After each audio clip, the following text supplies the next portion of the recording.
Boa tarde a todos. Vamos iniciando. Tem ainda gente entrando, mas não tem problema, o pessoal vai entrando, né? Hoje eu vou falar agora, mas depois eu acho que o Jefferson repete de novo no final, né, Jefferson, sobre a atividade. Ajuda a lembrar, tá?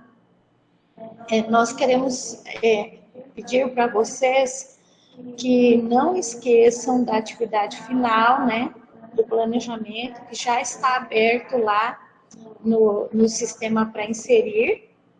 Não sei se vocês viram, se tiver alguma dúvida, vocês podem ir nos perguntando o quanto antes, se tiver alguma dúvida, né?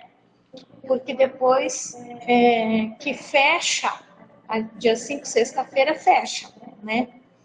Então, antes do final de sexta-feira, nós temos que postar a atividade obrigatória, que é o planejamento, tá, pessoal? Então, nós pedimos que, se alguém tem alguma dúvida, entre em contato com a gente antes de sexta-feira, que vai que sexta-feira a internet dá algum problema e tal, aí vocês não conseguem inserir. A gente até dá como sugestão, se você tiver algum problema com a internet, vai até a sua escola para poder inserir, né? Porque a gente sabe que tem a internet, tem dia que não tem jeito, né? Hoje mesmo, mais cedo aqui, tinha caído a internet. O Jefferson estava preocupado. Então, meu Deus, será que vai ter internet à tarde? Mas aí agora está tranquilo, né? Então, para lembrar, não esqueçam da atividade, porque no último dia, às vezes, a internet deixa você na mão, né? Então, nós vamos iniciar a nossa discussão sobre os textos de hoje. Vamos lá. Então, resumindo, os dois textos que nós tínhamos para a leitura de hoje, mais o vídeo do Fábio Bernardo, nós colocamos um título geral como Sala de Aula Invertida, né?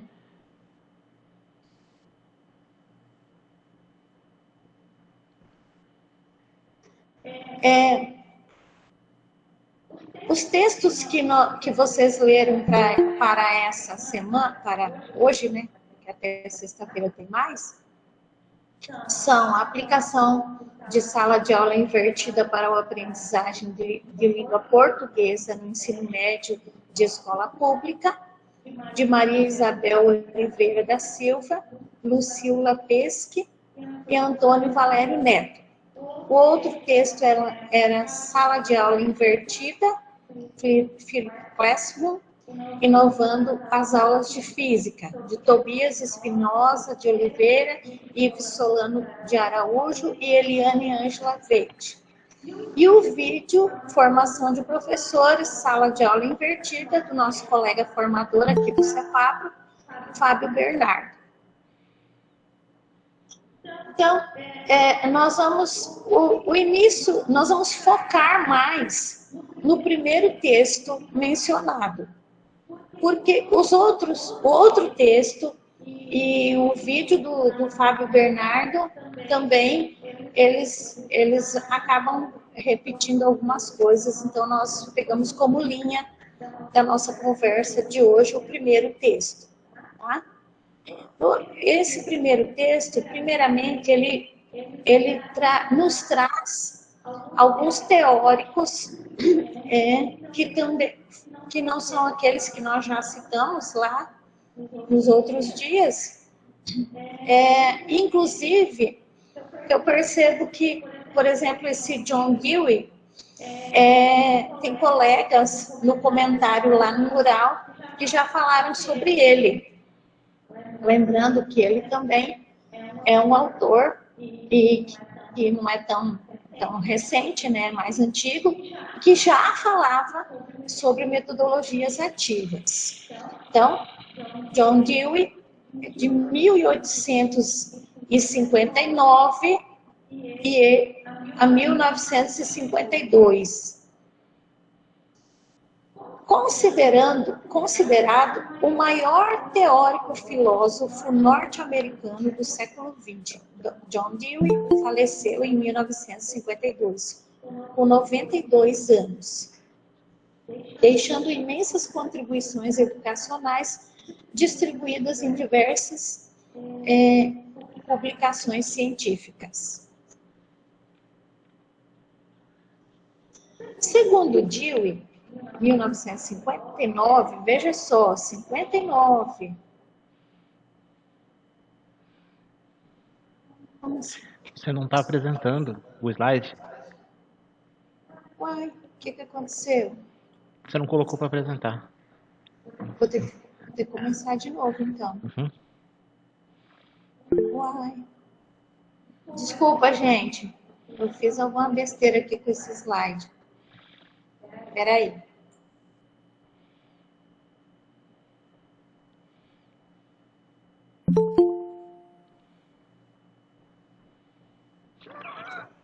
Ai, Jefferson, não estou conseguindo colocar.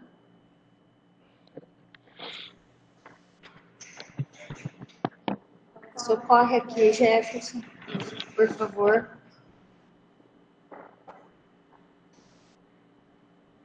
Olha aqui. Eu clico aqui, né? Não, aqui no meio. Vou apresentar agora a janela. Isso. Tem um slide. Compartilhar. F5. Desculpa, gente. Eu não estava apresentando o slide. Tive que pedir socorro para o Jefferson aqui. Então, como eu estava dizendo, eu já apresentei os textos, mas vocês não viram no slide, né? São esses os textos que eu citei, né? John Dewey, esse senhor, né?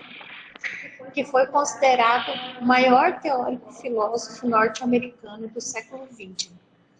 Ele faleceu em 1952, aos 92 anos. Existem bibliografias que falam que ele faleceu aos 93. Se vocês pesquisarem, vão ver diferenças.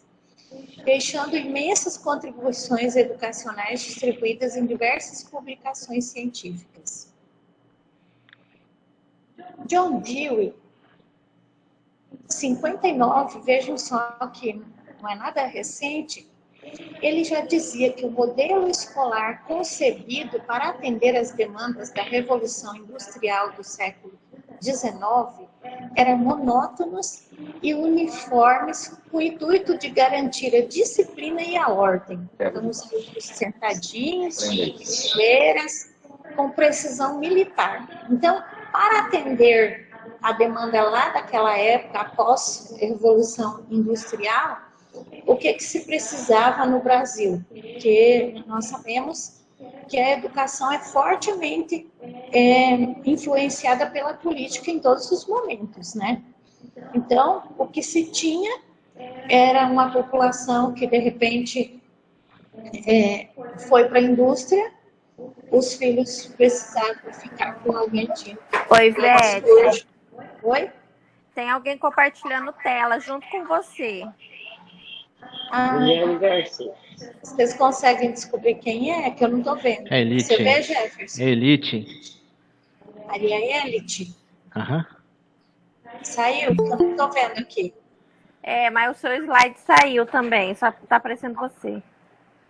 Ué, Aham. voltou? Eu estou vendo o slide. Não voltou. Voltou. Voltou? Voltou? Não, pra mim só aparece você.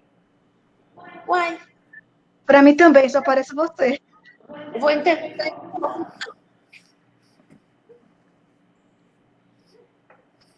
O pessoal tá falando no chat também que não voltou.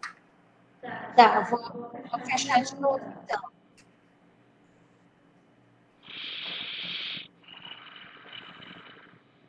Peraí.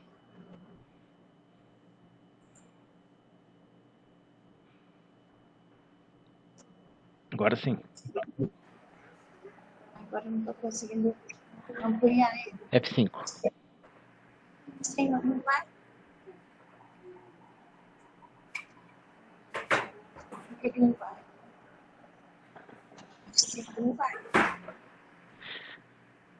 Vocês estão vendo normal, né? Sim, dá para ver. Pequeno. Dá para ler também. Como que eu não consigo aumentar, Jefferson? Faz F5 ou clica na tacinha embaixo. Mas não tá dando certo.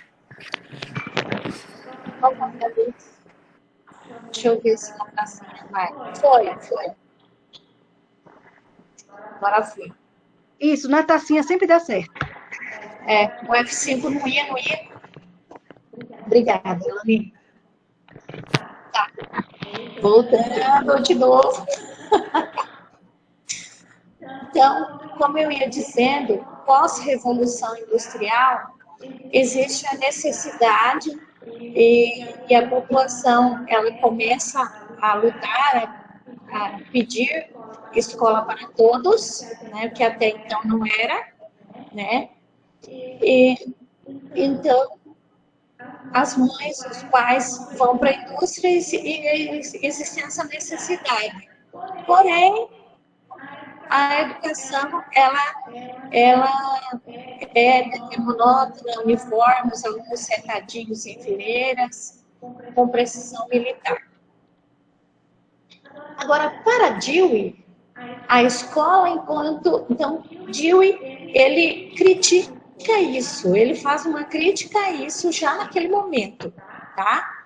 A escola, enquanto instituição formadora emancipatória, deve promover o desenvolvimento do que denomina pensamento reflexivo e do espírito científico, sendo a educação uma prática fundamentada na ação ou no que ela chama. Então, nesse momento, ele já pede por uma educação que emancipe o ser humano enquanto indivíduo. O pensamento reflexivo de Dewey, um estado de dúvida que estimula a pesquisa e a elaboração de hipóteses para a resolução do problema apresentado. Para aprender a pensar de forma reflexiva, é preciso executar e experimentar o pensamento, mas este não pode se organizar, se formular e nem produzir efeito sem que esteja ligado diretamente ao desenvolvimento das pessoas e da sociedade. Então, ele começa nesse momento a dizer que é necessário a problematizar, né? Fazer com que o aluno consiga ir levantando suas próprias hipóteses, que faça reflexões para que ele chegue a respostas e que isso esteja ligado à vida das pessoas e da sociedade. Então, nós estamos falando isso hoje e percebemos que não é uma discussão tão nova assim. Dewey já levantava essa discussão. Para Dewey, o aluno não apenas recebe a informação, mas muda sua condição de receptor para atuante da ação perante o conhecimento, enquanto é estimulado e orientado por seus professores. Então, para que ele possa fazer isso, ele precisa do professor estimulando e orientando. A educação deve ser voltada para o aluno. Veja só, hoje nós estamos falando na metodologia ativa que o centro é o aluno, é o aprendizado, né? Hoje nós falamos em relação à aprendizagem do aluno, mas o aluno, ele já era visto por Dewey lá nessa época como o centro, levando em consideração seus interesses, suas experiências, tendo maior importância e valorização da sua participação no processo ensino-aprendizagem. Então, ele contrapõe Dewey, contrapõe isso à mecanização do pensamento que era muito utilizada na escola naquela época, que é a questão do decorar, do repetir, decorar, que era muito utilizada na educação pós-revolução industrial. O papel da escola, segundo Dewey, é reproduzir a comunidade em miniatura. São palavras dele, do livro dele. Apresentar o mundo de um modo simplificado e organizado. E, aos poucos, conduzir as crianças ao sentido e à compreensão das coisas mais complexas. Então, o mundo da criança, para que depois ela possa ver as coisas maiores, mais amplas. Em outras palavras, o objetivo da escola deveria ser ensinar a criança a viver no mundo. Olha que interessante e que verdade, né? Quantas vezes nós percebemos a escola muito além, muito fora do mundo, fora da realidade, como uma caixinha que não pertence àquela sociedade, né? Dewey, ele cria uma escola que chamou-se de Laboratório Escola. No Laboratório Escola que dirigiu junto com sua esposa Alice, na Universidade de Chicago, as crianças bem novas aprendiam conceitos de física e biologia, presenciando os processos de preparo do lanche e das refeições, que eram feitos na própria classe. Essa ligação entre ensino e prática cotidiana foi sua grande contribuição para a escola filosófica do pragmatismo. Lá em 1880, olha só, gente, a 1890. Então, coisa que hoje nós fazemos achando que estamos fazendo novidade, né? Corroborando com o pensamento de Dewey, as metodologias ativas, hoje, né, se amparam no princípio teórico de autonomia de Paulo Freire, 2006, já vamos um pouco para frente, no qual o estudante é protagonista do seu processo de formação. É imprescindível que a escola instigue constantemente a curiosidade do educando, ao invés de amaciá-la, a curiosidade do educando, né? Amaciá-la, domesticá-la, vamos ficar quietinho. Não é isso que a metodologia ativa diz que nós devemos fazer. É preciso, por outro lado, e sobretudo, que o educando vá assumindo o papel de sujeito da produção de sua inteligência no mundo, e não apenas o de recebedor da que seja transferida pelo professor. Então, não é mais possível aquele aluno sentadinho o tempo todo. Não é que a gente não vai, não é que é proibido sentar os alunos em fila hoje, né? Com classes tão numerosas como nós temos, não é todo dia que a gente consegue fazer uma atividade que eles não estejam sentados em fileiras, né? Mas que não seja aquela exigência de que eles estejam, né, em fileirinhas militares, né? Enquanto a escola tradicional está focada em ensinar conteúdos sem transformá-los em situações práticas, a educação do século XXI pressupõe um espaço escolar alicerçado na pesquisa, na troca de experiências. Mas tudo isso, por tudo que nós viemos falando, né, desde a primeira semana do curso, e que com certeza os colegas devem ter lido outros autores que também falam sobre metodologias ativas, nós chegamos ao que nós temos hoje em relação a metodologias ativas. Nessa perspectiva, o aluno é estimulado a ser mais curioso e empreendedor, o professor mais focado na aprendizagem do estudante, e o espaço da sala de aula destinado para o aprofundamento de conceitos estudados pelo educando. Então,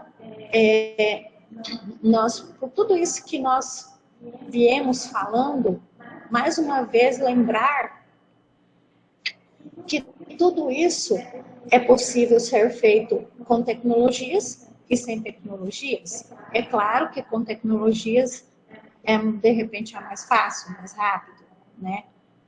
Mas não é uma necessidade, né? Conforme apontado por Philippe Mirret, em sua obra Aprender Sim, mas Como? Se o papel do professor é fazer com que nasça o desejo de aprender, sua tarefa é criar o enigma, ou, mais exatamente, fazer do saber um enigma, comentá-lo ou mostrá-lo suficientemente para que se entreveja seu interesse e sua riqueza, mas calar-se a tempo para suscitar a vontade de desvendá-lo. Então, a questão de não dar tudo pronto, de chegar... nós, professores, eu sou professora de língua portuguesa, né? Nós temos um grande defeito, muitas vezes, de chegar com o texto e ler diretamente para o aluno, né? Para ser mais rápido, para ele entender mais fácil. Muitas vezes, na pressa, a gente faz isso. É um grande erro, né? Um grande erro, não deixar o aluno sozinho ler o texto, descobrir o texto, né? E muitas outras questões de todas as áreas, deixar que o aluno descubra, não dar todas as respostas prontas, né? Problematizar. Diversas estratégias têm sido utilizadas para promover a aprendizagem ativa, tais como a aprendizagem baseada na pesquisa, o uso ou a produção de jogos e vídeos, né? Que eu posso usar jogos e eu posso também, hoje em dia nós temos aplicativos que dá até para produzir jogos juntamente com os alunos, né? É muito interessante isso, né? E a aprendizagem baseada em problema, PBL, né? O intuito é fazer uso de tudo aquilo que seja importante para o estudante, visando favorecer a sua aprendizagem, tornando-a mais atrativa. Então, nós percebemos aqui que nós podemos utilizar situações, atividades que envolvem tecnologia ou não, né? As instituições educacionais atentas às mudanças escolhem fundamentalmente dois caminhos. Então, um caminho mais leve ou um caminho mais suave ou não, mais amplo. Então, existem aquelas escolas, acho que lá no nosso primeiro encontro, não sei se foi que nós tínhamos aqueles exemplos de escolas de Rio de Janeiro, São Paulo, que fizeram uma mudança bem ampla na escola, mudando espaços, tempos. Essas são a Escola da Ponte, quem já viu o vídeo da Escola da Ponte, né? São escolas que mudaram amplamente espaços, tempos, né? Os alunos que pesquisam em grupos, enfim. Agora nós sabemos que nós não conseguimos fazer isso em todas as escolas, não estamos nem preparados para isso ainda, né? Quem sabe futuramente nossas escolas serão dessa forma. Mas hoje, a maioria das escolas, optamos por mudanças mais leves. No caso do caminho mais leve, elas contêm um modelo curricular predominante, disciplinar, mas priorizam o envolvimento maior do aluno com metodologias ativas. Então, não tem como fazer mudanças tão radicais, mas nós podemos introduzir metodologias ativas da forma que é possível dentro da escola que eu trabalho.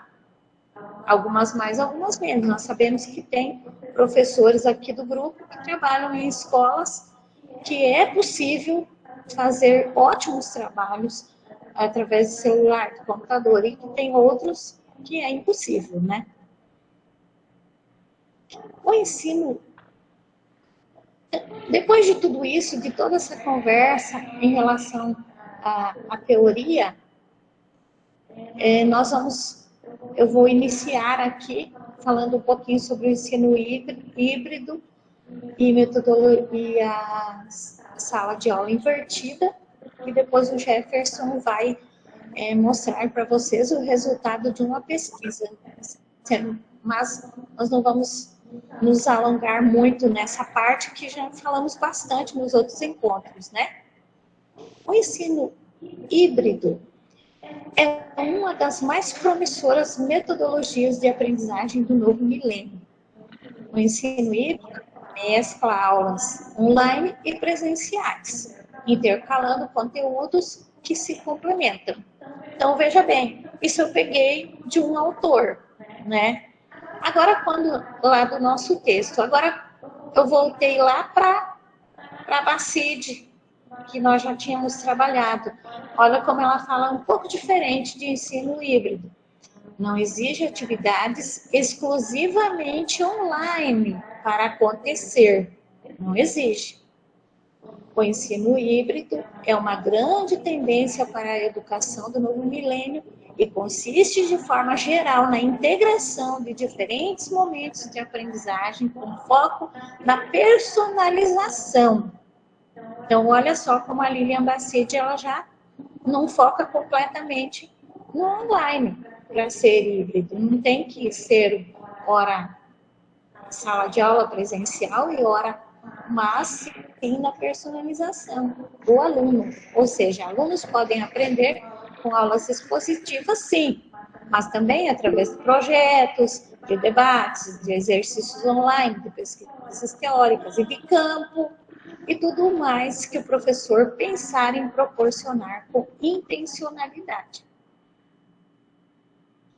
Aula invertida, em inglês Flip Classroom, é uma modalidade de blended learning, aprendizagem híbrida, pesquisada em 1990, no entanto, que ganhou forma em 2007, nos Estados Unidos da América, com os professores Jonathan Bergamo, Carl Fish e Aaron Sams.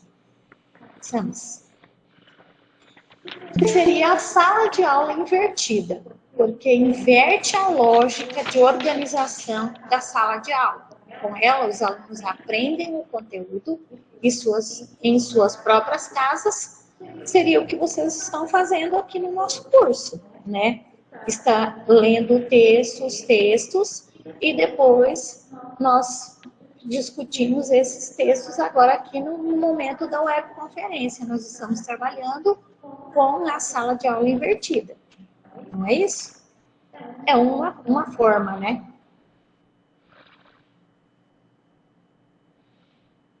Ah, tá. Tá com. Vocês estão só me ouvindo de novo? Vendo. O Jefferson está me alertando aqui. Elite, você está compartilhando a tela novamente. Vê se você consegue tirar, por favor. Conseguiu, Jefferson? Porque eu não estou vendo. Não, tá só você. Aí sai do slide e volta ao slide. Eu vou ter que sair de novo e voltar, né?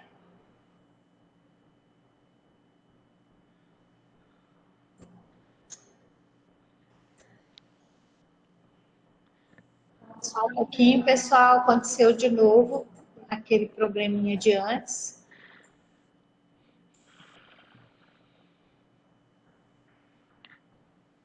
Agora sim.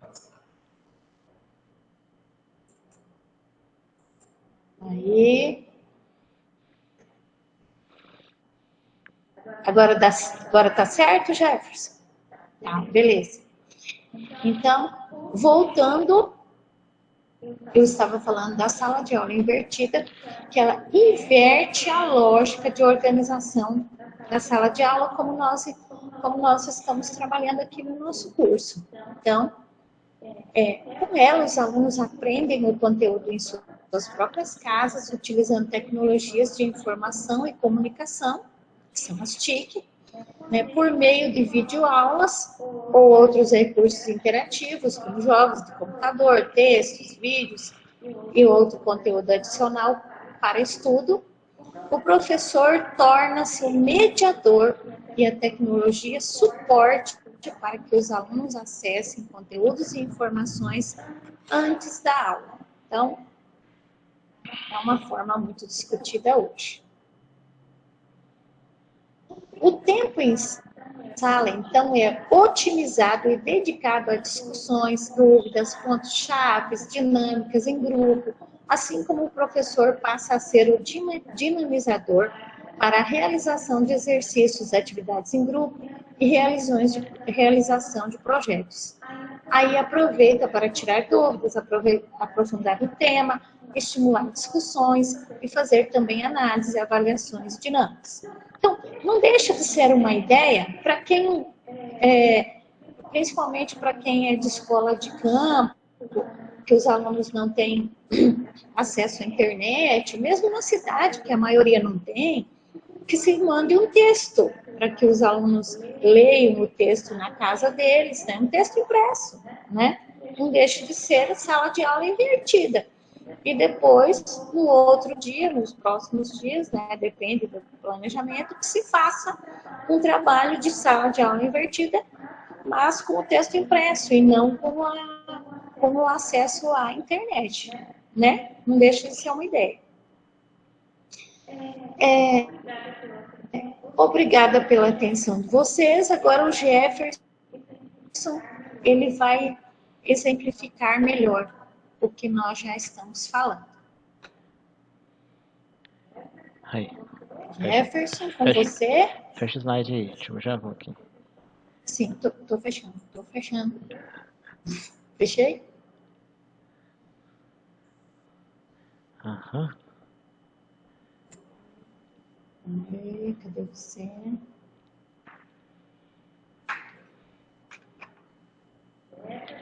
Já vão, Jefferson, já com vai. você.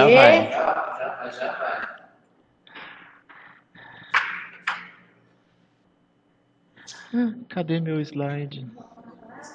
Com a palavra Jefferson. Sumiu o slide do Jefferson. É hoje.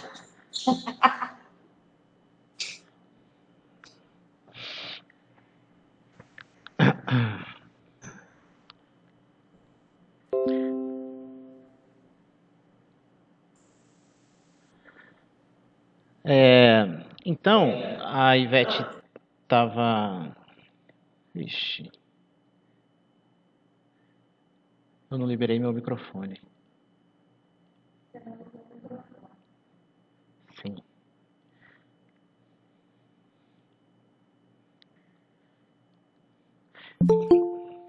Então, boa tarde.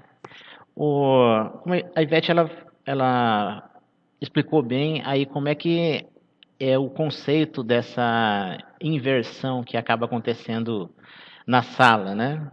E o título do artigo que a gente teve para estudar hoje é esse aqui, ó, a aplicação de sala de aula invertida para o aprendizado de língua portuguesa no ensino médio de escola pública. E a Ivete tomou bem e explanou bem como é que é na teoria.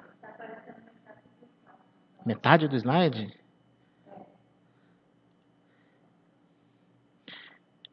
E agora?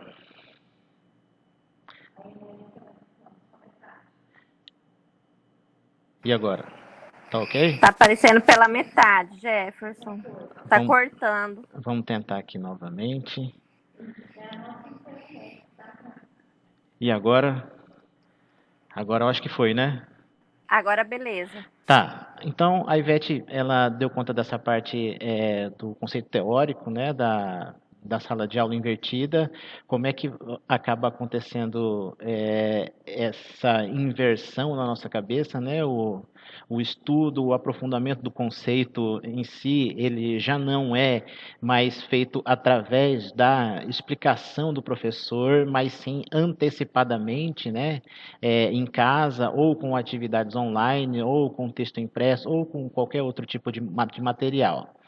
E é interessante a gente observar, e esse texto, talvez a parte bacana dele e o diferencial, né, já que a gente, outros textos teóricos a gente já viu, é que ele toma conta da prática, né, e como é que essa professora vai fazer essas atividades práticas numa sala de aula, numa escola pública, né, com todos os problemas e desafios que uma escola pública possa oferecer para a gente enquanto professor, né?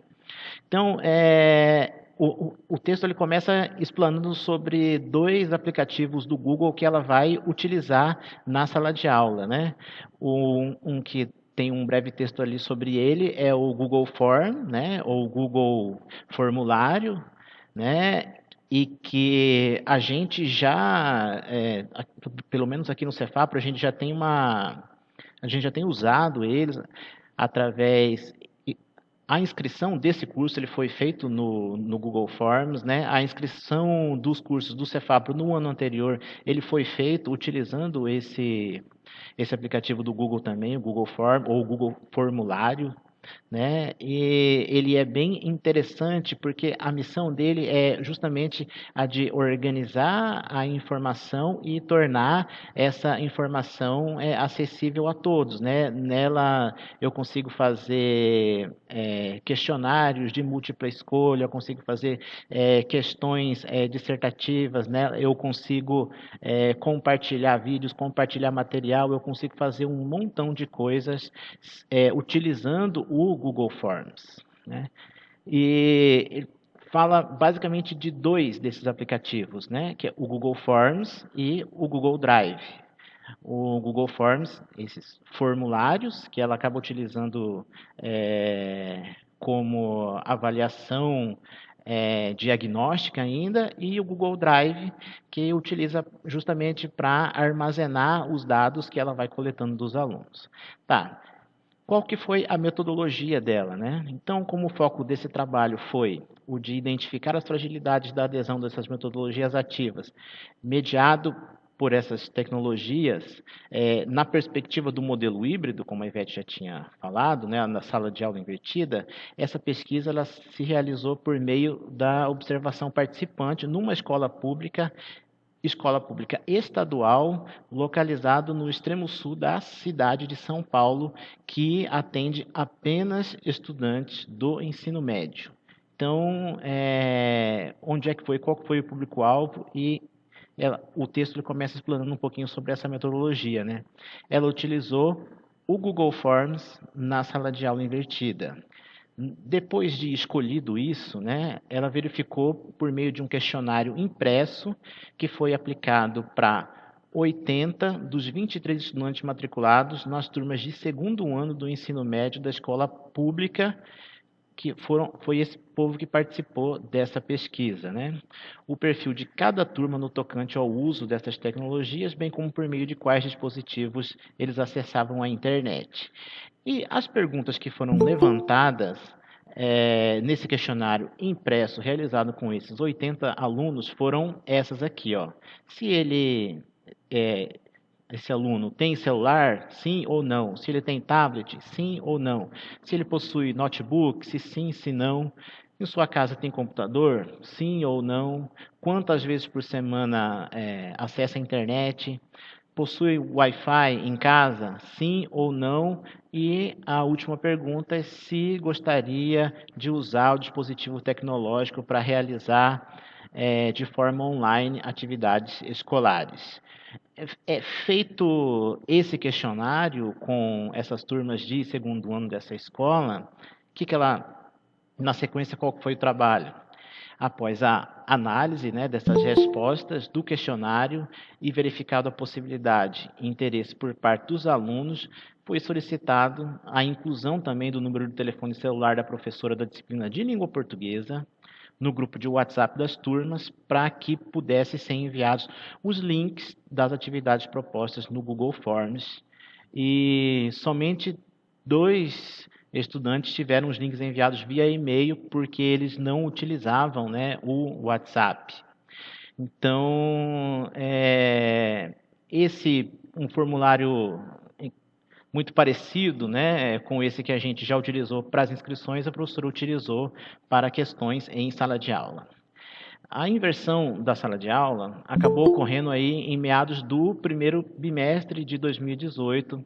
Na ocasião, foi estabelecida uma rotina para a realização das atividades online, na qual a professora as enviaria semanalmente, às quartas-feiras, e determinou-se o prazo até as 23 horas e 59 minutos do domingo seguinte para a sua realização. Então, ela encaminhava o link às quartas e fechava a atividade aos domingos. Essa foi a rotina estabelecida por essas professoras. Os primeiros conteúdos trabalhados no Google Forms foram apresentados primeiramente por meio de vídeos curtos, de ali no máximo 6 minutos, foram pequenos textos, foram charges, né, sobre o gênero jornalístico, sobre entrevistas, sobre notícias, enfim, conteúdos ali da disciplina mesmo de língua portuguesa, né?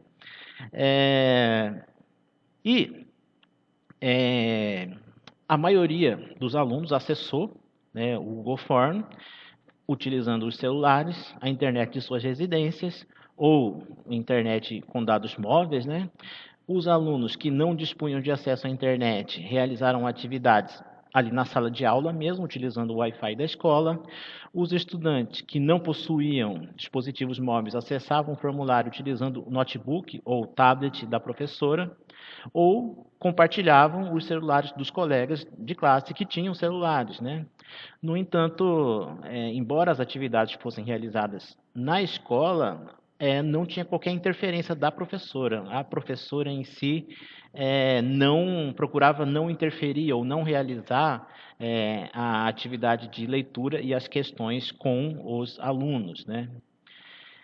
Na aula seguinte, né, a realização da atividade online, a professora ela iniciou a aula presencial discutindo a temática abordada no formulário.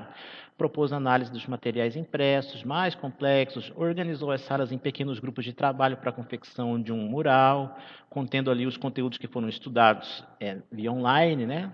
E também procuraram elaborar notícias, entrevistas, charge, enfim, procurou trabalhar os conteúdos, mas com base no que ela havia já analisado anteriormente, né?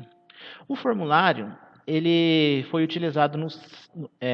usado no segundo semestre como ferramenta de revisão para avaliação de aprendizagem em processo organizada pela Secretaria do Estado de São Paulo. Então, as professoras que escrevem esse artigo, o que elas percebem? Que o Google Forms, que elas estavam utilizando com os alunos em sala, também foi utilizado pela Secretaria de Estado de Educação de São Paulo como um processo de avaliação da aprendizagem mesmo. E, assim, elas, no artigo, elas relatam que assim, foi uma surpresa, né? Que a mesma ferramenta que elas utilizavam, a Secretaria também estava utilizando, né? Diante disso, que resultados que temos, né? Elas apontam que utilizando essa metodologia, confirmou-se as informações divulgadas pelo IBGE, que dão conta que 94,6% da população usam a internet para trocar textos e imagens por meio do telefone celular, e que essa maioria são jovens entre 18 e 24 anos. Esse dado também, quando eu vi, eu achei bem interessante, né? 94,6% usam a internet para trocar textos ou imagens, né? E aqui a gente tem o levantamento que ela conseguiu fazer, né? As respostas dos alunos àquela questão inicial do quadro que eu já havia mostrado anteriormente, né? Ali do total de alunos matriculados em cada uma das 4 turmas pesquisadas, né? Aqui no caso a gente tem turmas, turma 1, turma 2, turma 3, turma 4, que são X1, X2, X3, X4. Eu tenho um total de alunos matriculados ali 18 nas 2 primeiras turmas, 20 na terceira e 37 na última turma, né, na 4ª turma. quantos alunos que responderam o questionário, quantos alunos que têm smartphones, quantos têm tablet, quantos têm notebook, quantos que têm computador, quantos que utilizam Wi-Fi e quantos que declaram que realizariam, né, que gostariam de realizar atividades online, né? Analisando, né, esses dados aí de forma breve, você vê que os alunos eles têm realmente, né, ali como usual, como parte do cotidiano deles ali o smartphone, né?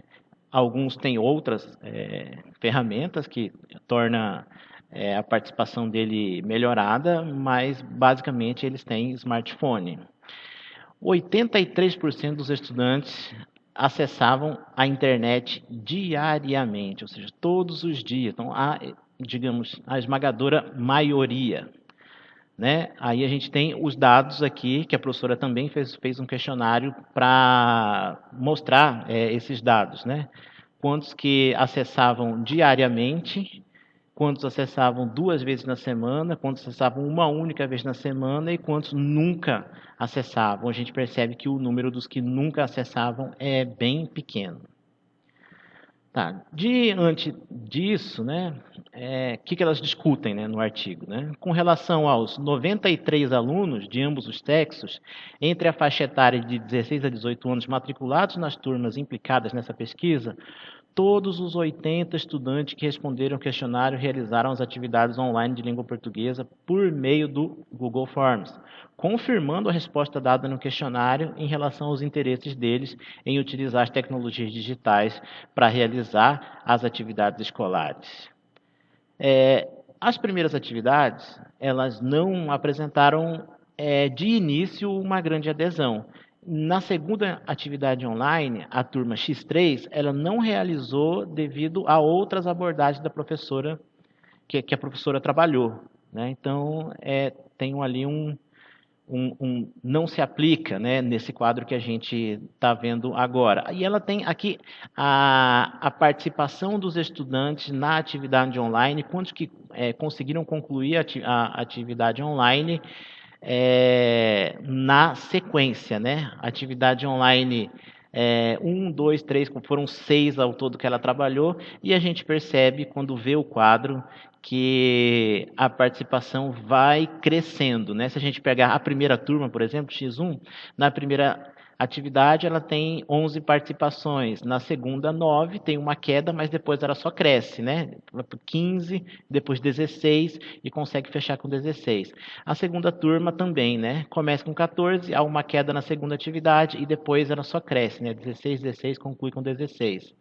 E a gente percebe que a participação dos estudantes nas atividades online foi crescendo conforme a professora foi apresentando.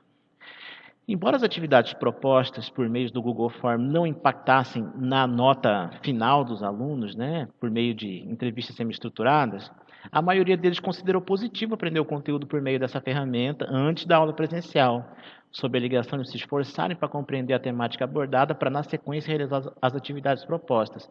E, dessa forma, se sentiam mais confiantes durante as aulas presenciais para se exporem e até compartilharem o conhecimento, auxiliando os colegas.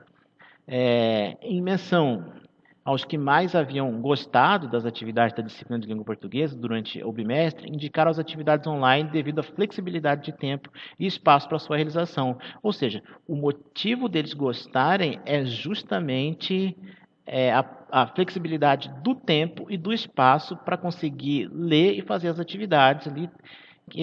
O que os estudantes gostam é que tudo seja feito no ritmo de aprendizagem deles, né? E quanto mais flexível para eles, melhor, né? Então, aí vão me perguntar, e os resultados, né, daquela avaliação feita pelo Estado de São Paulo, que também utilizou o Google Forms, né? Que foi a avaliação de aprendizagem em processo, né? Por isso, AAP, né? As turmas do segundo ano que não fizeram, né, essa sala de aula invertida, elas apresentaram um rendimento de acertos que foi, em média, de 35,12% de acertos. Mas as turmas que participaram, aí eu tenho o percentual de acerto deles, né? A turma 1, o percentual de acerto deles foi de 41, a turma 2 de 50, a turma 3 de 40 e a turma 4 de 48. Ou seja, todas as 4 turmas que foram aplicados a sala de aula invertida tiveram um rendimento nessa avaliação levemente ali superior aos que não fizeram essa metodologia da sala de aula invertida. As conclusões, o que elas concluem, né, com esse artigo? Né? Embora as primeiras atividades elas não tenham tido grande adesão pelas turmas, né, e a gente notou com os quadros que a adesão foi crescendo, atividade a atividade, né?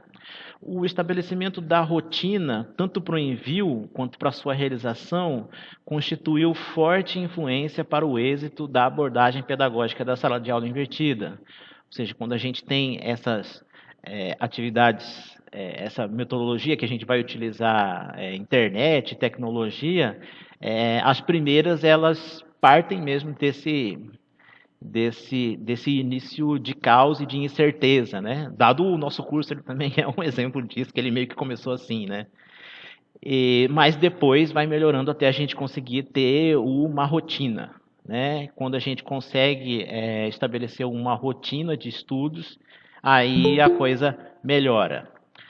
O facilitador para o modelo de sala de aula invertida, nesse caso, São Paulo, com língua portuguesa, escola pública, foi a utilização de videoaulas curtas que foram inseridas no YouTube, a leitura e a interpretação de imagens utilizando o conceito de microlearning, isto é, uma estratégia didática por meio da qual são oferecidos processos de aprendizagem em doses menores, ou seja, vídeos curtos, conteúdos pequenos, né? Mais facilmente assimilados, exigindo menos tempo e esforço na sua realização por parte do aluno. Outro ponto fundamental apontado por elas foi o feedback rápido, né, disponibilizado pelo formulário online ao término das atividades, revelando ao estudante sua compreensão e que, em alguns casos, motivou a realização da mesma atividade por mais de uma vez. Os desafios, né? Nem tudo são flores, né? Elas também tiveram ali os seus desafios, as suas dificuldades, né? Identificados ali no início do processo, a falta de conexão, isso não é novidade para a gente, né? Ou de dispositivos tecnológicos fora da escola, a falta de interesse por parte de alguns estudantes em relação a uma nova metodologia de aprendizagem, sob a alegação de não serem atribuídas notas, né? Se não tem nota, eu não preciso fazer, se não é obrigatório, eu não vou fazer. É previsível, né, que o nosso aluno, ao primeiro impacto, possa pensar isso, né? Gradativamente, essas questões foram sendo superadas e a sala de aula invertida, mediada ali pelo Google Forms, se mostrou possível de ser implantada em turmas do ensino médio. Em síntese, resumindo tudo isso que acabo de expor brevemente, né? Este trabalho demonstra que o Google Form ele pode ser utilizado como uma ferramenta para auxiliar o professor de língua portuguesa na implementação de metodologias ativas, em especial do modelo híbrido de ensino sala de aula invertida. Além disso, os estudantes eles passam a ter, com isso, uma maior autonomia, né? Não é isso que a gente busca com as metodologias ativas, né? Maior autonomia na realização das atividades, decidindo sobre o tempo, sobre o local, sobre o ritmo da sua realização, sem depender da presença física ali do professor.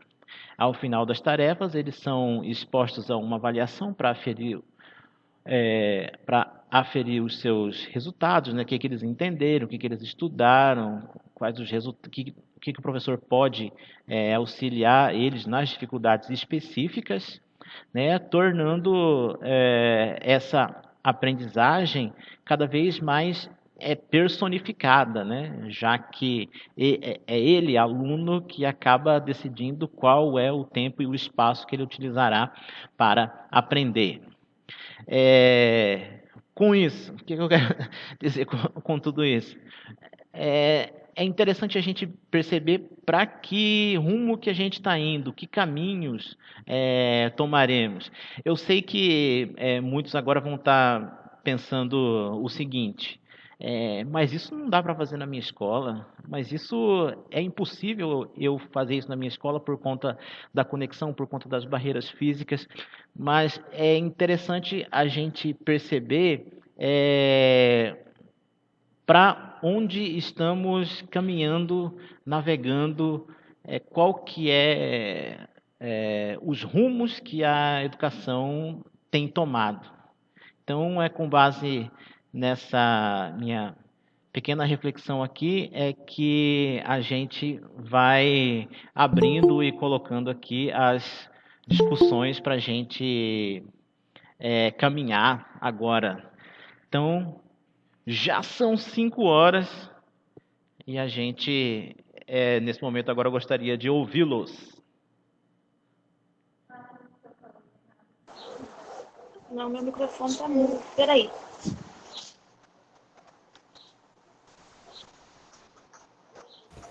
Oi, eu posso falar?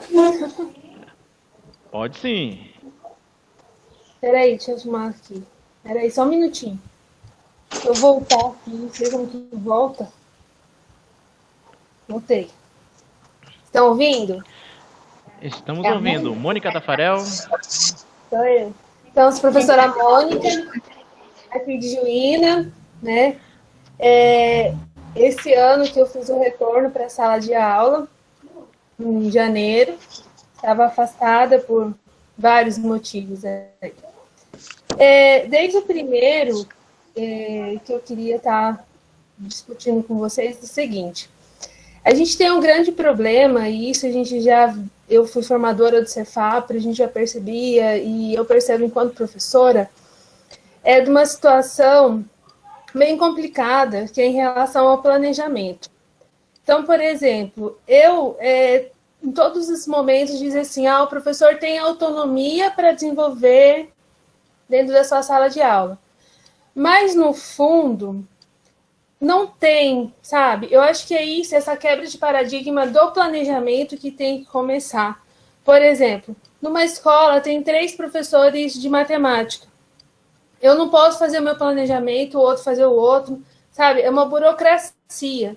Então, eu tenho que seguir um determinado planejamento.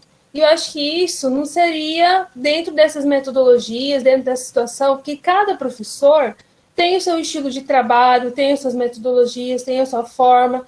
Eu, enquanto Mônica, enquanto professora de matemática, eu tenho para mim que alguns conteúdos são primordiais, fundamentais, e que outros, no momento que nós estamos vivendo, eles não cabem mais daquela forma. Só que aí, como a gente tem que seguir um planejamento único numa escola, fica difícil a gente sair fora da casinha, sabe?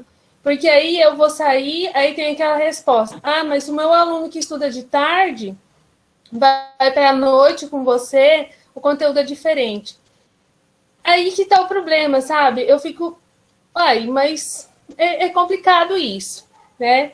E aí a gente sabe também, e Paulo Freire diz, D'Ambrosio fala, outros autores também, discutem que o aluno, quando ele chega na escola, ele não é um saco vazio, né? Ele chega na escola com um determinado conhecimento. E tem muitos colegas que desprezam isso, que querem somente que o aluno aprenda aquilo que ele está ensinando, despreza que ele já tem um conhecimento de matemática prévio, ou de biologia, ou de ciências, ou de química, ou seja, ele já conhece alguma coisa, ele não está ali, ele não é um saco vazio, né? Então, começando por aí, e como vocês falaram ali, começar do micro para o macro. Então, começo aqui de Juína, falar alguns aspectos daqui, e aí vou aumentando. Não do todo para o micro, entendeu? É do pequeno para o macro que a gente tem que começar, né? E é esse trabalho em equipe, o trabalho democrático, participativo. Então, eu vejo assim, que um ponto primordial, ou seja, um ponto assim, uma ferida onde a gente vai começar a ter que mexer nas escolas, é a partir desse planejamento. Porque se eu tiver que seguir, fulano e Beltrano, que somos da mesma disciplina e tem que seguir o mesmo planejamento, os mesmos conteúdos do mesmo jeito, aí a gente não vai conseguir fazer essas metodologias diferentes, não. Então, essa é a minha opinião. Não sei se vocês concordam ou discordam, mas é isso que eu penso. Obrigada pela atenção. Eu penso, Mônica, que, como nós já comentamos em outros momentos aqui, com outros colegas também, que nós somos um grãozinho de areia lá dentro da escola. Então, nós precisamos, a gestão da escola precisa estar por dentro, precisa ler metodologias ativas, ler as novas teorias, precisa se convencer, né? Que se todo o corpo da escola não estiver convencido das metodologias que nós estamos tentando aplicar, realmente não teremos respaldo dos colegas, né? Comentamos semana passada que tem que ser aos poucos, que as pessoas não vão... nós já estamos mudando há muito tempo, incorporando metodologias ativas há muito tempo, né? Nós temos aquelas pessoas que são resistentes e que nós precisamos, aos poucos, ir levando junto, né? Mais alguém? Quem gostaria de falar? Obrigada, Mônica, pela participação.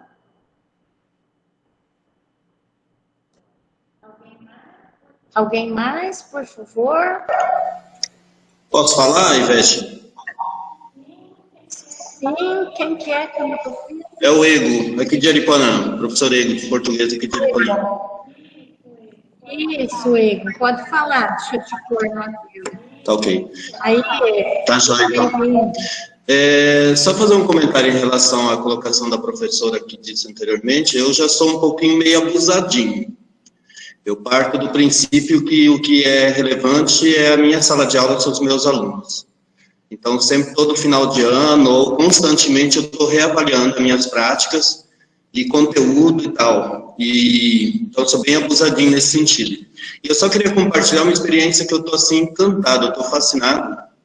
Desde ontem, mesmo estando em licença prêmio obrigatória, eu comecei a trabalhar com aulas online com os meus alunos, usando essa mesma plataforma aqui.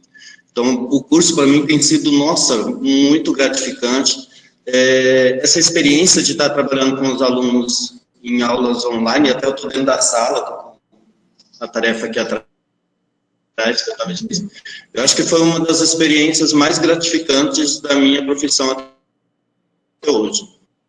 Então, nesse momento de pandemia, de afastamento social, poder ter esse contato com os alunos próximos, estar com eles, tal, trocar ideias, tirar dúvidas e dar continuidade ao trabalho, preparando eles para o Enem, para o vestibular, era isso.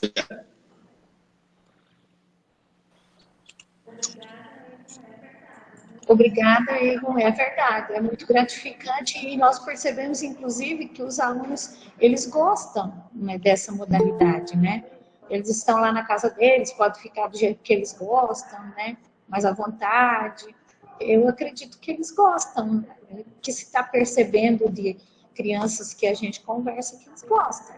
Apesar das reclamações que não conseguem aprender como se o professor tivesse presente, né? Que com certeza é muito importante. Obrigada, Egon, pela participação. Mais alguém, por favor? Quem gostaria de participar? Vamos lá, pessoal, queremos ouvi-los. Tem alguém querendo falar? Não estou achando.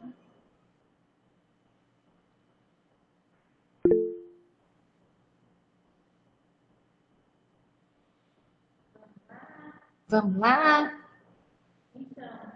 Então, ficamos felizes em ouvir o Egon contando experiências, como a Elani falou aqui, experiências exitosas, que a pessoa está se sentindo orgulhoso. Quem mais? Com certeza tem outras pessoas aí que tiveram experiências muito boas, que gostariam de nos contar. Ou alguma dúvida? Vamos lá, cadê vocês?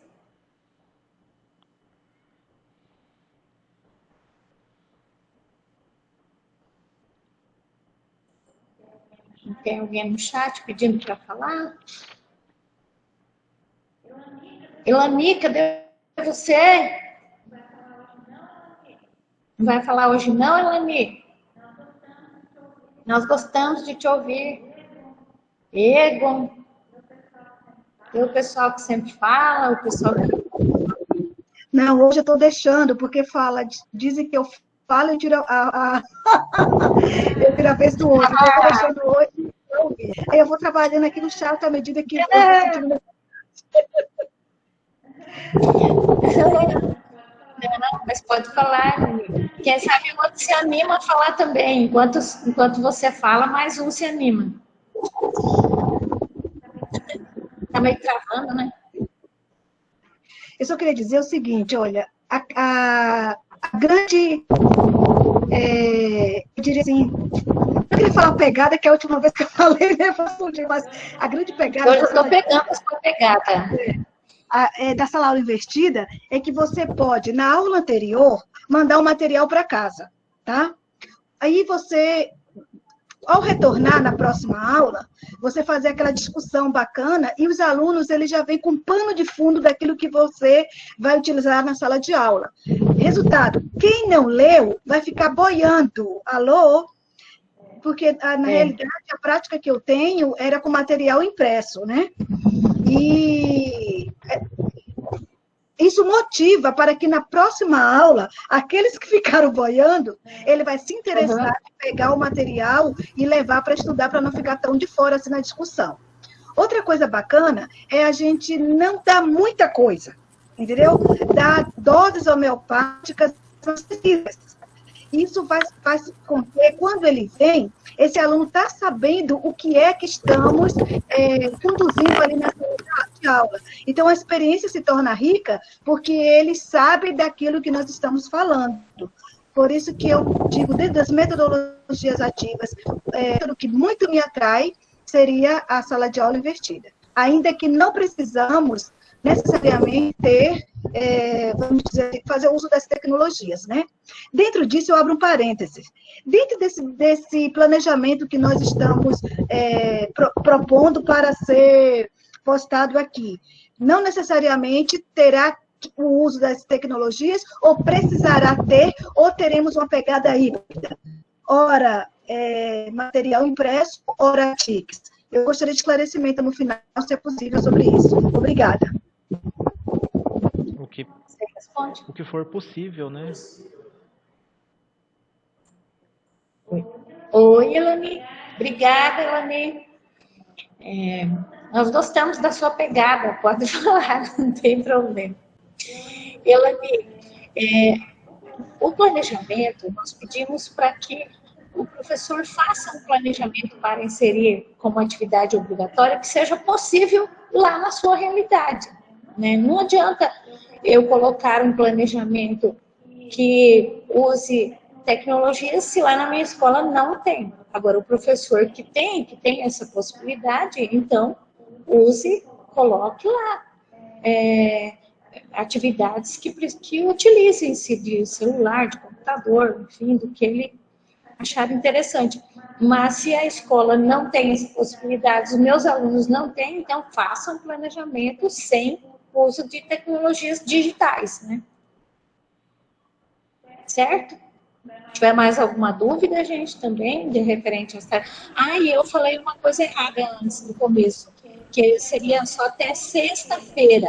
O Jefferson já me corrigiu lá no chat, não é, até domingo para a inserção, tá? Então, fica aberto até no domingo. Tá bom? Mais alguém gostaria de falar? Alô, boa tarde, estão me ouvindo?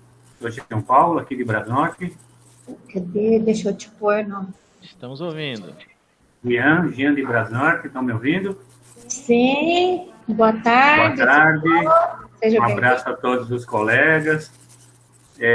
Então, aí você deve estar pensando, lá vem o Jean jogando o balde de água fria, né? Então, eu nesse período, que nem o colega Ego acabou de falar, eu também estou de licença castigo, né? Mas mesmo assim, nesse período, eu fiz mais ou menos umas 8 ou 9 videoaulas, né? Vídeos entre 15 minutos, meia hora, e estou postando nos grupos de WhatsApp dos nossos alunos. Eu ensino, eu dou aulas de história no ensino médio, primeiro, segundo e terceiro ano, para 10 turmas.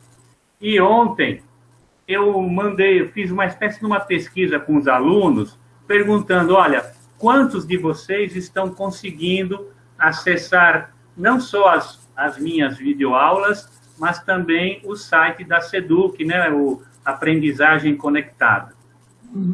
Pois bem, de 5 turmas do primeiro ano, somente 3 responderam sim. No segundo ano, que são 3 turmas, meia dúzia numa turma, na outra ninguém, na outra 2. E no terceiro ano, que são as turmas mais cheias, uma tem 35 e a outra tem uns 25 alunos, numa me responderam 4 e na outra 2. Então, mesmo assim, né, tudo bem.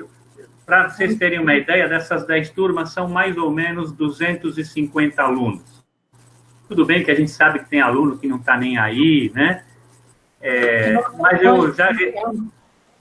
eu já respondi para eles, eu falei, olha, mesmo sendo poucos, eu vou continuar postando essas videoaulas, né? Obviamente, vou dar preferência para aquelas que têm mais alunos, que são meia dúzia. Só que eu quero dizer é o seguinte, se eu não sei utilizar uma metodologia ativa sem tecnologia, então não adianta a gente colocar tecnologia. Porque são 2 aspectos que a gente tem que ver. Então, assim, essas novas tecnologias são acessíveis para todos? Pelo que eu estou vendo, pelo menos aqui em Brasnorte, infelizmente não. Porque nem 10% dos alunos estão conseguindo acessar. Um ou outro até me respondeu, falou, a minha internet é muito lenta, o meu 3G é muito ruim, às vezes eu consigo, às vezes não. Então, a gente tem esse problema da tecnologia, né? A pesquisa que o Jefferson mostrou, da professora, é em São Paulo. Nós estamos aqui na região noroeste do Mato Grosso. Então, quer dizer, a maioria dos nossos alunos tem celular? A maioria dos nossos alunos tem celular. Eu acho que 80%, 90%, pelo menos aqui em Brasnorte, eles têm celular. Só que muitos têm, sei lá, o 3G, e tem que dividir depois esse 3G com a mãe ou com o irmão. Muitos, a grande maioria, não tem um computador ou um notebook em casa. Então, não é por isso que eu deixei, né, que eu vou deixar de fazer esses vídeos, né? Apesar de, por exemplo, eu faço as aulas, a maioria delas eu faço usando o Google Drive, mas eu já percebi que o Google Drive gratuito é só até 15 gigas. Aí eu tenho que... Alô? Estão me ouvindo? Aí eu vou ter que fazer aquele pago, né? Mas, pô, será que vale a pena eu pagar um aplicativo que nem 10% deles estão usando? Eu vejo assim, eu adoro as tecnologias, apesar de ser analógico, eu me intero. Inclusive, por exemplo, quando a gente entra naquele site do Aprendizagem Conectada, tem lá o AvaMec, eu já fiz aquele curso lá do Kix, não consegui fazer o de Ciências Humanas, porque já estava esgotado as matrículas, mas, enfim, mesmo apanhando um pouco, a gente acaba aprendendo a utilizar o Google Drive, o Google Classroom. Só que eu vejo assim, se a maioria dos alunos não tem acesso a essas plataformas, então eu tenho que me virar com o que eu tenho. Ou seja, metodologia ativa sem tecnologia. E, infelizmente, né? A sala de aula invertida, pô, seria legal? Seria. Mas de que adianta eu falar para os alunos, ó, façam essas atividades em casa, né? Acessem a plataforma e, se de repente, só metade consegue acessar. E aí, quando chega na escola também, a internet é ruim, ou não tem, né? Nós temos só 3 computadores na escola funcionando para os alunos, aí fica complicado. O que eu quero deixar, assim, claro, que a gente não tem que acreditar que as novas tecnologias vão ser, sei lá, a pedra filosofal da educação. Com as novas tecnologias a gente vai conseguir. Eu até fiz um comentário numa provocação que o Jefferson fez nessa semana. Lá, gente, o construtivismo, Dewey, Paulo Freire, essas ideias já estão aí há décadas. Então, se a gente não consegue colocar digamos, em plano aqui, se a gente não consegue colocar isso na sala de aula, sem as tecnologias, né, essas tecnologias, por mais modernas que sejam, vão ser uma tecnologia moderna, mas passiva. Inclusive, alguns já falaram. Então, repito, para mim, as tecnologias modernas, elas são muito bem-vindas, né? Então, eu não sei, fica aqui, mais uma vez, eu falo para a SEDUC, sei lá, coloquem em todas as escolas uma internet de qualidade. Os alunos adoram essas novas tecnologias. É lógico que eles adoram, mas, infelizmente, não são todos que têm acesso a elas. E a gente tem que pensar que a nossa educação tem que ser inclusiva. A gente não pode deixar ninguém de fora. Então, repito, se a gente não tem uma tecnologia moderna disponível, beleza, vamos dar uma aula ativa com aquilo que a gente tem na mão, né? E assim, esses pedagogos, filósofos que falaram tanto sobre a educação, como eu já falei, Paulo Freire, Vygotsky, essas ideias, elas já existem há décadas. Então, vamos colocar isso em prática, né? Vamos ter responsabilidade mesmo, vamos colocar nossa vontade. Eu não sei, por exemplo, a área de abrangência do Cefapro, mas acredito que sejam vários municípios, é isso, Ivete? Nós atendemos a região toda, e todos os municípios do Mato Grosso são atendidos por algum polo de Cefapro, todos. Então, eu penso que no polo de Juína, o Cefapro de Juína, quantos professores são? Algumas centenas? Ah, bastante. Né? E quantos estão participando desse curso? Então, desse curso não deu 500, né, Jefferson? Não, por volta de 400, acredito. 400 e pouco.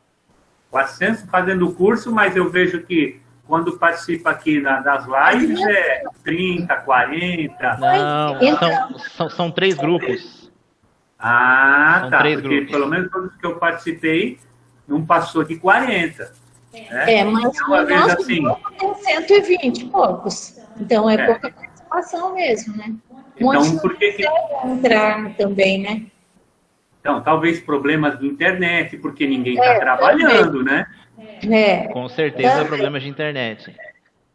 Então eu vejo assim, eu até nem lembro, acho que foi logo no começo, na primeira semana, nas primeiras postagens, alguém reclamou, nossa, quanta coisa para ler. E eu pensei comigo, mas nós não estamos trabalhando, gente.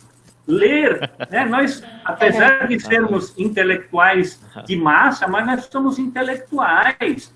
A leitura é o nosso pão cotidiano. A gente tem que estar sempre se atualizando, né, sobre todas as ideias pedagógicas, que aí, de repente, a gente não tem o Google Classroom à disposição, mas a gente tem a nossa mente, a nossa criatividade. A gente utiliza o que tem. Você lembrou dos alunos quando você leu o que é muito material para ler? Então, né? Nossa, nós estamos sem aula, nós estamos 2 meses parados, aqui uma angústia, sem saber quando a gente vai poder voltar, os casos no Mato Grosso aumentando. Eu, particularmente, estou até meio deprimido, porque eu já passei dos 60, não sei quando é que eu vou poder voltar da aula, mas, enfim, está nas nossas mãos. E teve uma colega aí também que que postou nos comentários, que, ainda mais quem já dá aula há muitos anos, né, as nossas formações, às vezes a gente fica sempre batendo na mesma tecla.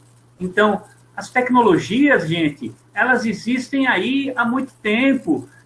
As ideias pedagógicas, sei lá, construtivismo, Vygotsky, Paulo Freire, John Dewey, elas estão aí, é só pegar um livro, ler e pôr em prática. Use a sua criatividade, Porque se a gente depender dessas tecnologias modernas, pelo menos eu vejo aqui em Brasnorte, nós estamos lascados.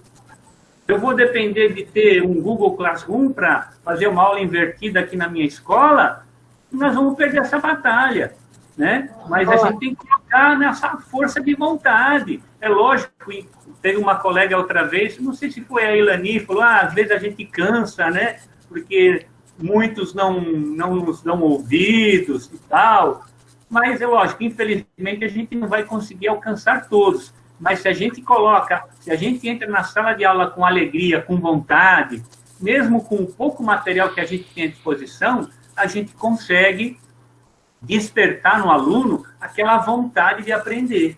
Se tiver uma tecnologia acessível, um Google Classroom, ou Google Drive, ou YouTube, o que seja, ótimo, seja bem-vindo. Mas a gente tem que ver que, infelizmente, na nossa região, hoje, nem todos têm acesso a elas. Né? Como eu falei, de 10 grupos, de 10 turmas aqui, cada turma tem um grupo de WhatsApp, né? De mais de 250 alunos, mais ou menos 15 estão conseguindo acessar os vídeos que eu faço ou o site da SEDUC. Nem por isso eu desisti de fazer, estou fazendo. Né? Só que, obviamente, a gente tem que se preparar.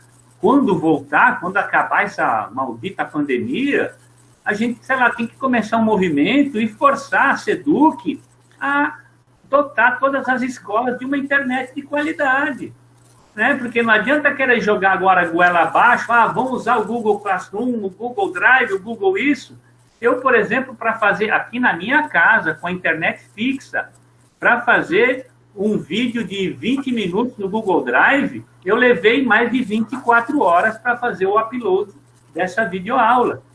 Então, é complicado. Não desistir. Aliás, eu acho que a profissão de professor, né, a primeira coisa que a gente tem que ter em mente é a gente não desiste, a gente é cabeçudo, a gente é teimoso.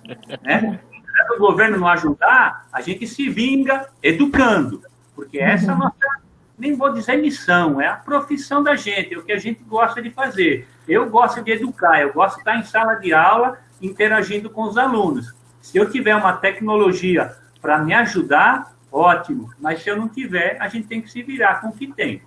Era isso que eu queria dizer. Parabéns para vocês, parabéns para todos nós. E um abraço, espero que essa pandemia acabe o quanto antes, né, que a gente possa voltar a trabalhar e até se falar pessoalmente, né, porque assim é tão ruim. É ruim, né? Nada como uma aula presencial, né? É saudade. Mas era isso, um abraço para todos, tá? Eu queria fazer alguns comentários até em cima do que o Giancarlo falou. Eu compartilho com ele. Estão me ouvindo? Sim. Sim. Eu compartilho com ele a angústia da gente tentar ter a interação.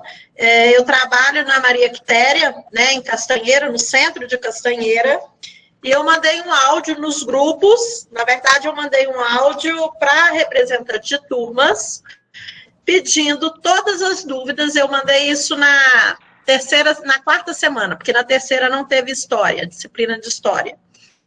E eu queria o apanhado das dúvidas que tinham até então, né, da primeira semana, da segunda e da quarta semana, uma vez que a terceira semana não houve conteúdo de história, que eu gravaria uma aula para eles. Isso para o terceiro ano e para o segundo ano. Eu tive uma aluna do segundo ano que reportou as dúvidas. Do terceiro ano, nenhum aluno. Na escola do assentamento, eu dou aula no primeiro ano, nono ano, 2 turmas de nono, 2 de primeiro, 8º ano e 6º ano. Mandei a mesma coisa. Gostaria das perguntas, que eu montaria uma aula a partir daí para sanar as dúvidas. Não houve nenhuma pessoa, nenhum aluno do assentamento que enviasse as dúvidas para que eu pudesse esclarecer.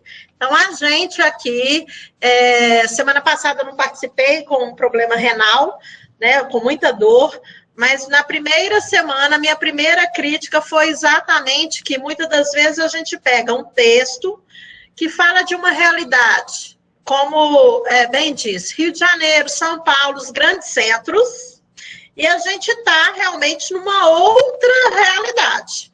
E isso tem que se levar em conta. O que não nos impede de fazer uma aula invertida.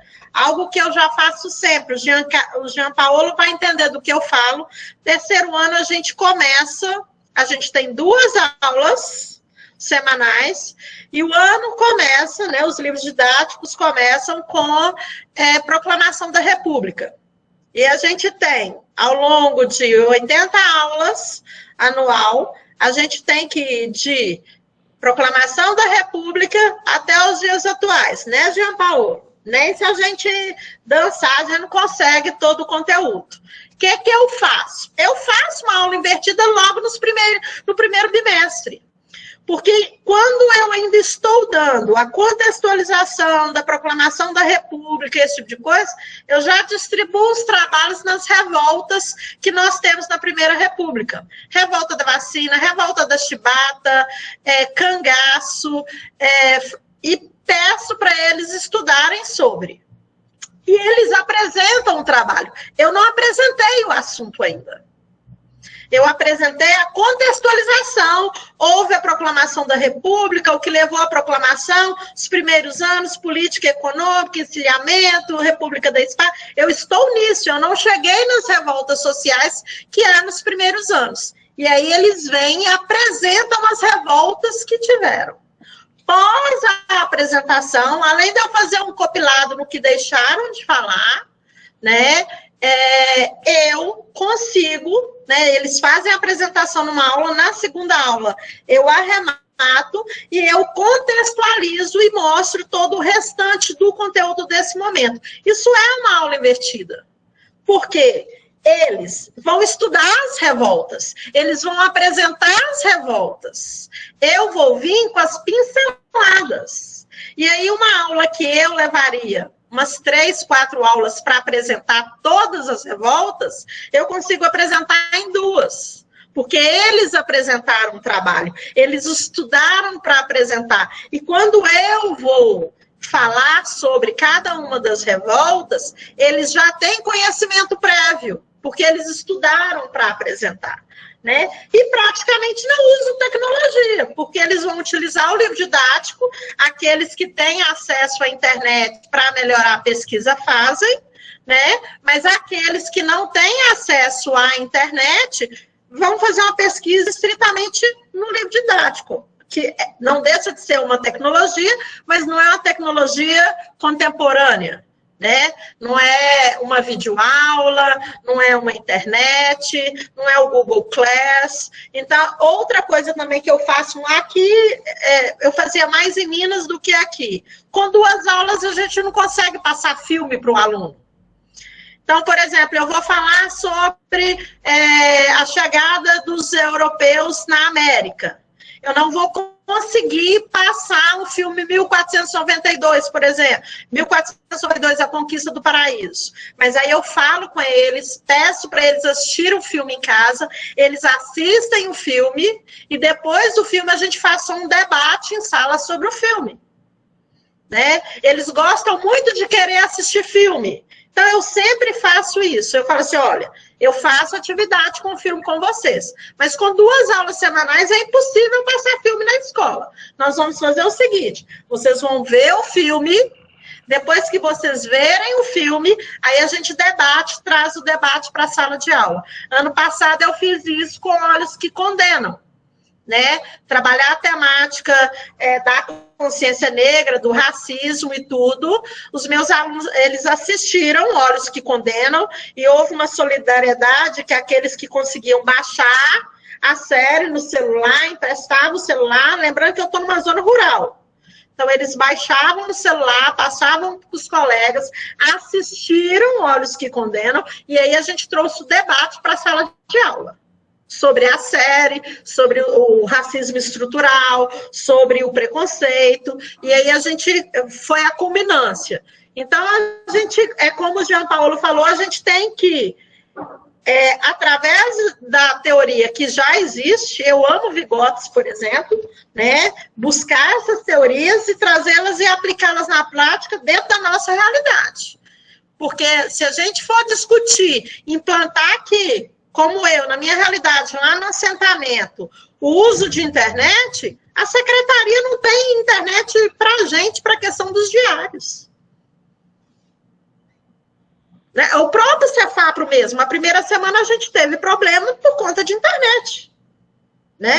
Então, assim, o próprio Cefapro vive a realidade que a gente vive dessa dificuldade. Era isso.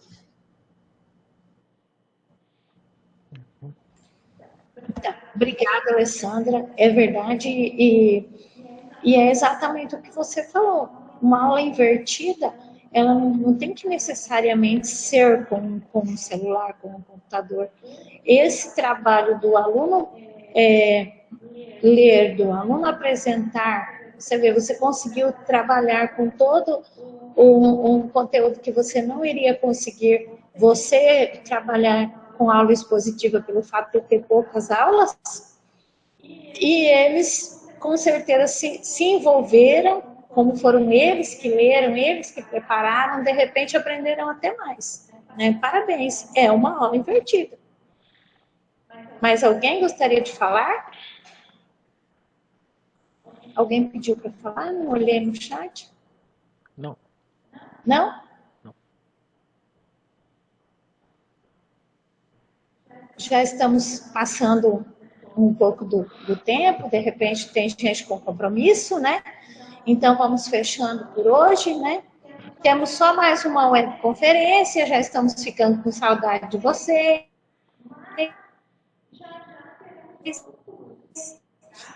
Já temos outros, tá? Então, o nosso diretor estava falando hoje que, não sei, acredito que não semana que vem, mas de repente na outra semana já esteja abrindo outro curso que é das DRCs do ensino médio. Então, fiquem atentos depois que já vai ter outro.